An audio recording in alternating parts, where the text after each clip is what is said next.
এই নেন টাকা। তাহলে ভোটটা কোথায় দিবেন মনে আছে তো? বাড়ির সবাইকে বলবেন।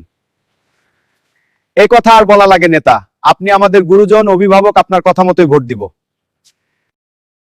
চাচা এভাবে মনক্ষুণ্ণ হয়ে বসে আছেন কেন? কোনো সমস্যা? আর বলবেন না বাবা, আমি কৃষি কাজ করে খাই, এবার ফসল ভালো হয়নি, সার তেলের দাম বৃদ্ধি, সংসার চালাতে কষ্ট হচ্ছে, সবকিছুর দাম বৃদ্ধি, অনেক টাকার দেনা, কিস্তি উঠিয়েছিলাম শোধ করতে পারছি না, দেশের কোনো উন্নয়ন নাই। তাই চেয়ারম্যানের কাছে গিয়েছিলাম একটা টিসিবির কাট করতে, কিন্তু চেয়ারম্যানের পিএস দেখা করতে দিল না। বললো স্যার ব্যস্ত, কি আর বলবো, তারা ক্ষমতাবান ব্যক্তি, তাদের আছে ক্ষমতা, আমরা কি আর তাদের সাথে দেখা করতে পারি? কিন্তু চাচা, ক্ষমতা তো আপনাদের হাতেও একদিন এসেছিল। সেদিন যদি সামান্য টাকার বিনিময়ে আপনার ক্ষমতাকে বিক্রি না করতেন, ক্ষমতার অপব্যবহার যদি না করতেন, তাহলে আজ এমন হতো না। আমার যেমন আমাদের নেতারাও তেমন, আমরাও দুর্নীতি করি এবং দুর্নীতিবাজ নেতাদের সংসদে পাঠায়, পরে আফসোস করি। ঠিকই বলেছো, আপনাদের কাছে আমার আবেদন, সামনে নির্বাচন, আমার মতো আপনারা আর ভুল করবেন না, সঠিক ব্যক্তিকে নির্বাচিত করুন, ন্যায় ও ইনসাফের পক্ষে থাকুন।